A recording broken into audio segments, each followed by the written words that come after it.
Welcome मेरे छात्रों। आज बच्चों हम लोगों का विषय होगा विसर्ग का परिवर्तन। विसर्ग एक ऐसा वर्ण है जो वर्ण है भी और नहीं भी है, पर वो कई वर्णों का उत्पत्ति का कारक भी बन जाता है। तो विसर्ग से कौन कौन से वर्ण अब अपने अस्तित्व में आते हैं और कहाँ कहाँ और कब कब उनका क्या परिवर्तन होता है, इसी को दृष्टि में रखते हुए हम अभी इसके 7 परिवर्तनों को यहाँ दर्शा रहे हैं और इन्हीं 7 विषयों पर हम लोगों का आज पठन पाठन निश्चित है। तो सबसे पहले मेरे बच्चों मैं बात करता हूँ विसर्ग का ओ बनना। ये विसर्ग ओ कब बनेगा? यहां नियम कह रहा है कि यदि अकारांत पर विसर्ग हो, यदि अकारांत विसर्ग हो यानी पूर्व पद का अंतिम वर्ण अ अथवा आ से हो और उस पर विसर्ग लगा हो, तदुपरांत उत्तर पद का प्रथम वर्ण घोष हो, तो पूर्व पद का विसर्ग क्या बन जाएगा? ओ बन जाएगा। ठीक है, कैसे बन रहा है ये देखिए। जैसे हमने यहां लिखा मनः, मनः प्लस रथ। अब बच्चों आप देखिए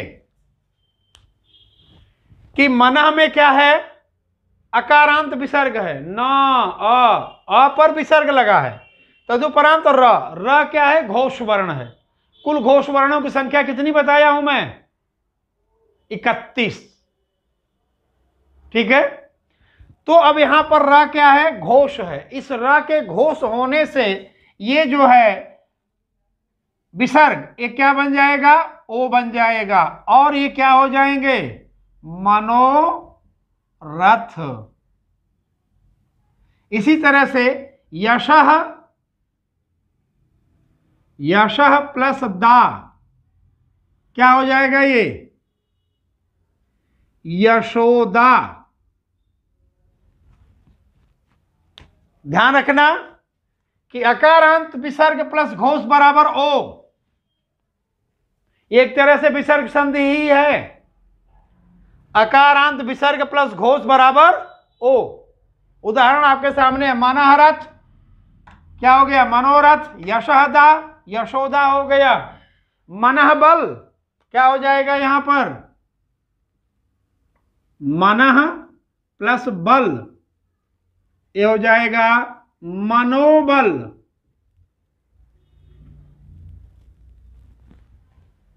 क्लियर मित्रों? अब सब में देखिए, इसमें भी अकारांत विसर्ग है, इसमें भी अकारांत विसर्ग है। अब आप कहेंगे ये अकारांत विसर्ग कैसे है? तो अब मैं आपको इसको तोड़ूं अगर, तो या प्लस अ, श प्लस अह। तो देखिए इस पद के अंतिम वर्ण में क्या आया? अह आया। तदुपरांत क्या है? द। द क्या है? घोष वर्ण है। जब घोष वर्ण है तो ये श्रीमान जी क्या बन जाएंगे? ओ। ओ बन जाएंगे तो अपने मूल स्थान से किधर चलेंगे? बाएं। स्वर अपने मूल स्थान से बाएं चलेगा तो किसको मिलेगा? श को। श क्या हो गया? सो। क्या बना? बचा अब यहां यहां क्या बचा? द, दा। ये क्या हो गई? यशोदा। क्लियर ये? अब आगे चलते हैं हम लोग विसर्ग का र बनना। विसर्ग किन कंडीशनों में र में परिवर्तित होगा? तो कह रहा कि अ अथवा आ को छोड़कर किसी भिन्न स्वर पर विसर्ग हो। अ अथवा आ न रहे, क्योंकि अ अथवा आ यहां आ चुका है। तो अ अथवा आ को छोड़कर भिन्न स्वर पर विसर्ग हो, तदुपरांत घोष वर्ण आए, तो विसर्ग क्या बनेगा? र। यानी अगर अह प्लस घोष तो ओ, अह को छोड़कर इह, उहु, इत्यादि पर है तो र बनेगा। कैसे बन रहा है ये आप देखिए।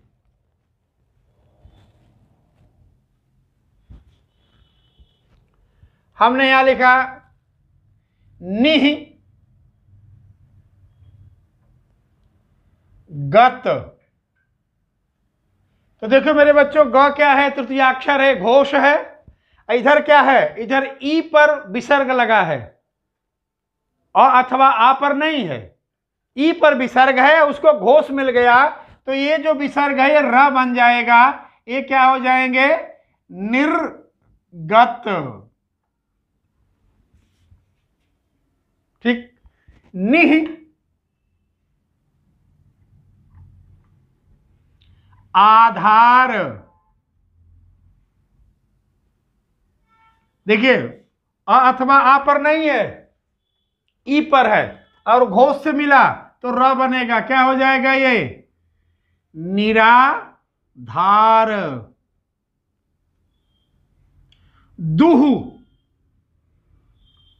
प्लस गति क्या हो जाएगा मित्रों? दुर्गति।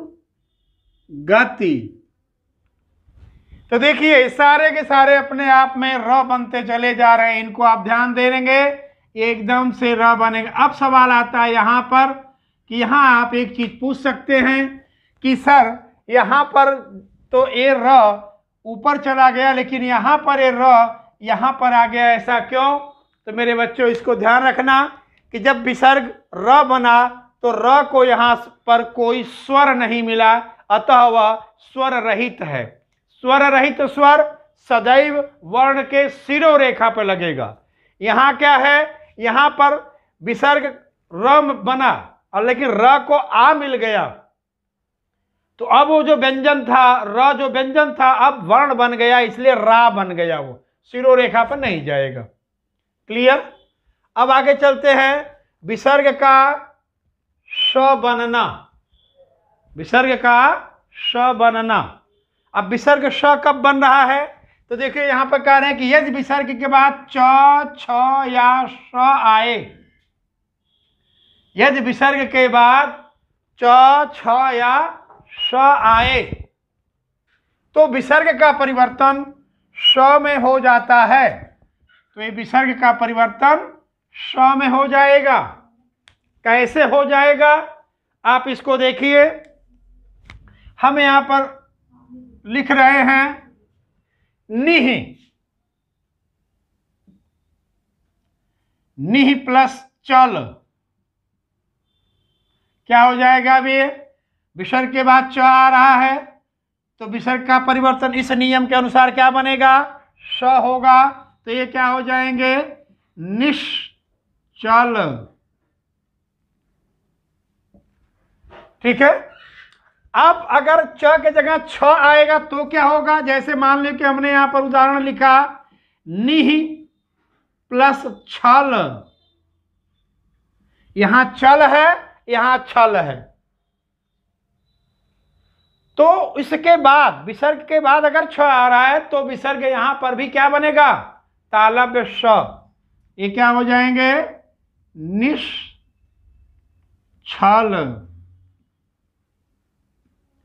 अब अगर हमने यहां लिखा निःशंक, निःशंक, अब क्या हो जाएगा? श के कारण ये भी श बन जाएगा और ये हो जाएंगे निशंक। निशंक। तो देखिए मेरे मित्रों ये अपने आप में क्लियर है कि यदि विसर्ग के बाद च, छ या श आता है तो विसर्ग का परिवर्तन तालव्य श में हो जाएगा। क्लियर बच्चों? अब आगे चलते हैं विसर्ग का मूर्धन्य श में परिवर्तन। तो मूर्धन्य श में कब परिवर्तित हो रहा है इसको ध्यान दीजिए। यदि विसर्ग के बाद क, ट, प आता है, यदि क, ट, प आने के कारण विसर्ग का परिवर्तन मूर्धन्य श में हो जाएगा। जैसे हमने यहां पर दिखाया आपको निह प्लस कर्ष। तो देखो विसर्ग के बाद क आया और ये क्या बन जाएंगे? निष्कर्ष बना बच्चों। हमने बोला अहट, अहट, अह प्लस ट, ये क्या हो जाएगा? अष्ट, अष्ट माने 8। पुह प, पुह प्लस प क्या हो जाएगा? ये पुष्प। ठीक है। तो अगर विसर्ग क ट प से मिलेगा तो विसर्ग का परिवर्तन किसमें हो जाएगा? मूर्धन्य ष में। आपके सामने सारे उदाहरण हैं। ठीक बच्चों। अब जैसे मान लो अनुह का, अनुह प्लस का क्या हो जाएगा? ये अनुष्का। क्लियर। अब आगे चलते हैं। विसर्ग का दंत स में परिवर्तन। विसर्ग स दंत स में कब परिवर्तित होगा, इसको देखते हैं। तो ये श्रीमान जी क्या कह रहे हैं, इस पर भी गौर कीजिए। इनका कहना है कि यदि विसर्ग के बाद त, थ या स आएगा तो विसर्ग दंत स बन जाएगा। जैसे यहाँ पर देखेंगे ये बने थे और यहाँ पर विसर्ग ये बनेगा त थ स के योग से। अब कैसे बन रहा है ये देखिए। जैसे हमने यहां लिखा नमः प्लस ते, नमः प्लस ते। अब देखिए नमः प्लस ते, अब ता आ गया तो विसर्ग स बनेगा। यहां क्या हो जाएगा? नमस्ते। बन गए नमस्ते। प्रह प्लस तुत क्या बन जाएगा? यहां प्रस्तुत। प्रह प्लस थान क्या हो जाएगा? यहां प्रस्थान। और अगर स आया तो ये स भी बन जाएंगे। जैसे यहीं पर लिख रहे हैं दुह प्लस साहस क्या हो जाएगा? दुस्साहस।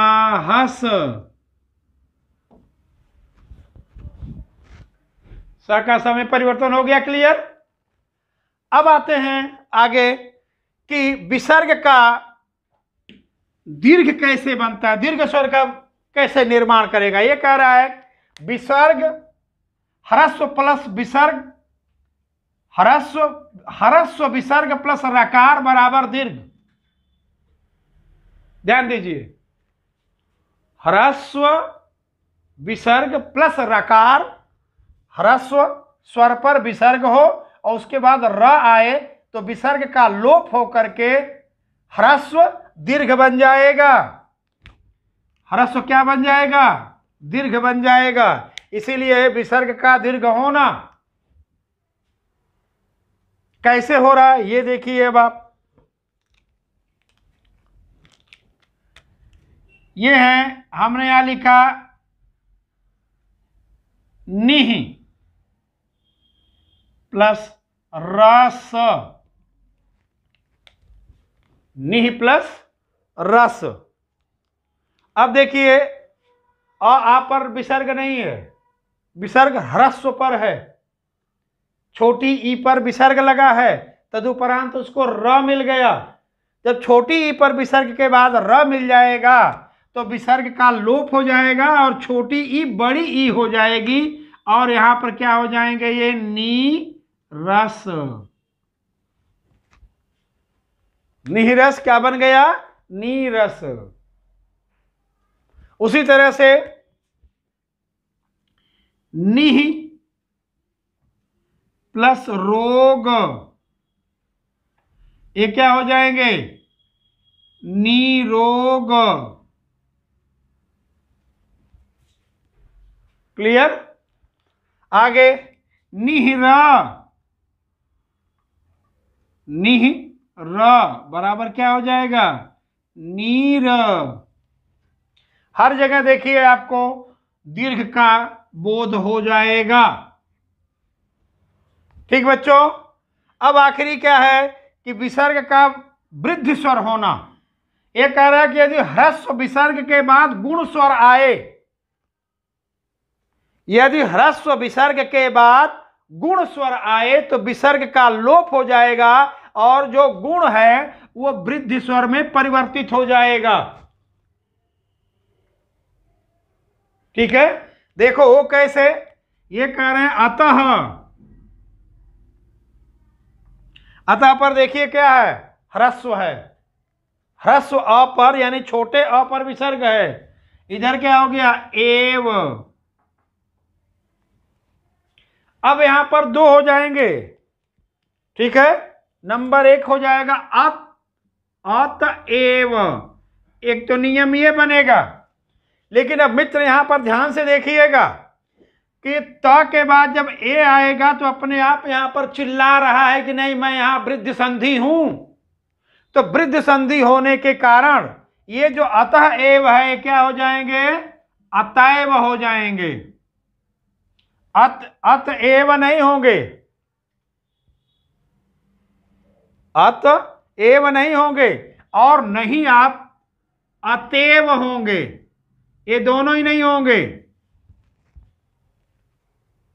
कारण कि जब इनका विसर्ग हटेगा तो विसर्ग को हटते ही ये क्या हो जाएंगे, अ प्लस ए, अ प्लस ए बराबर आए, वृद्धि संधि हो जाएगा तुरंत।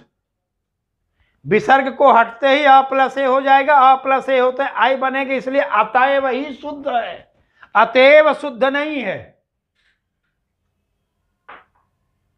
ठीक मित्रों, क्योंकि अतएव तब बनेगा जब अतइव होगा। इसका अगर आप विच्छेद करेंगे तो इसका विच्छेद क्या होगा, अत प्लस इव, यानी अ प्लस ई बराबर ए। ठीक है ना। तो अब यहां का जो कंडीशन है क्या, कि ह्रस्व विसर्ग प्लस गुण बराबर वृद्धि, तो यहां वृद्धि आ जाएगा क्योंकि ह्रस्व को हटते ही यहां पर अ आ जाएगा, इधर ए है तो अ प्लस ए बराबर आय होगा, इसलिए अतएव को ही आपको मान्यता देनी चाहिए। ठीक है, तो अतः एव, अतएव, मतः एक, यहां हो गया